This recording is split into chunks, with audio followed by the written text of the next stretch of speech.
This is why you need these fruits in your diet. Lower your cholesterol and feel fantastic. First up, apples.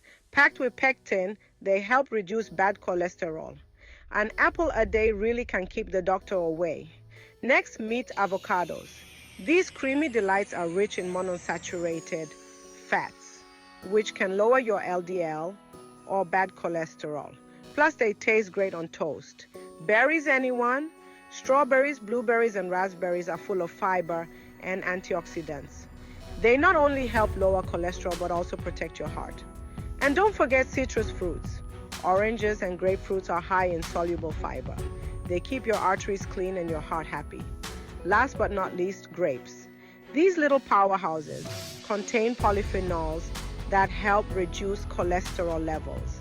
Snack on them fresh or add them to your salads. So, next time you're at the grocery store, stock up on these delicious fruits. Your heart will thank you.